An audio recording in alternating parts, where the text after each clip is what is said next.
Hello and welcome to PaintShop Pro Basics episode 30. Today we're covering the dodge and burn brushes. Now, to find these, it's in the exact same area as our light and darken tool, right underneath the paintbrush. Click on the right triangle, you have dodge and burn. It's an image with this white circle or the image with the black circle. The dodge tool has a shortcut of J and we'll be starting there. Now, the dodge and burn tools are complementary. Their effects are opposite of each other, whereas the dodge tool will lighten an image, the burn tool will darken one. But what's really interesting is that using the right mouse button, I can get the dodge tool to act like the burn tool. And it's the same way with the dodge tool. If I use the right mouse, not the dodge, the burn tool. If I use the right mouse button while using the burn tool, I can get a dodge setting. Undo this here. Now, just like with our light and darken tool, I cannot undo a dodge with a burn. However, it's a lot closer than the light and darken tool was. There is going to be some slight differences. You have changed the pixel value, and so things are going to be slightly off. But for the most part, it does a lot better with removing a dodge if you use burn. That's kind of nice to know. Dodge and burn both have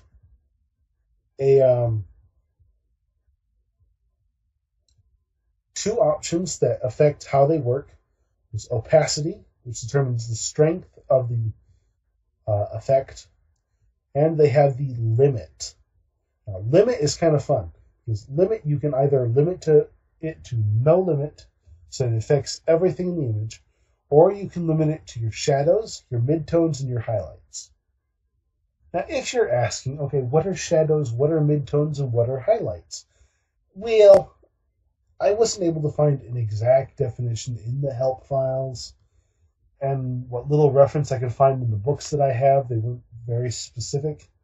But here's what I found through some testing, and I've opened up my histogram palette down here for you so you can see this. Right now this is displaying the lightness. You can see we've got lots of darks, lots of midtones, and lots of highlights. Shadows refer to the first 25% of your dark colors. These are your shadowed areas. Midtones are the next 50%. So from 25% to 75% of your lightness values are your midtones. And from 75 to 100, the last 25%, those are your highlights. So when I want to affect only a certain lightness or darkness value, I can actually limit how this works. So if I wanted to brighten only the shadows, watch what happens when I do this.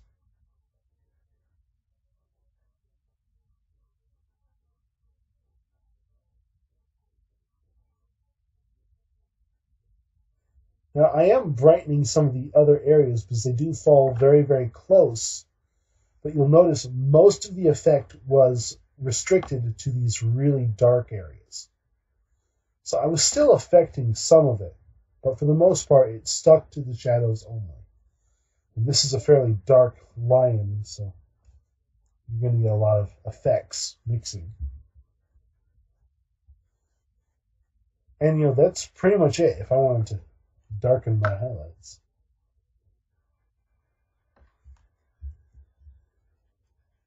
The limits work better with certain situations than others. In this one, it's a very bland image. Most of the colors are very close together. You will find that restricting it to the shadows will have a much larger effect than the highlights with this image. And I'm not going to explain myself any further. I'm done. That's all there is to it, folks. Opacity to determine the amount. That wasn't bad. And limit to determine what area of the image most of the effect should work on. Works with both the burn and the dodge tool. Remember, dodge is the darken. No, sorry. Dodge is the lighten. Burn is the darken. So I wanted to burn images, darken them up in places. And of course, these effects are a lot less severe than the light and darken tool. Have fun.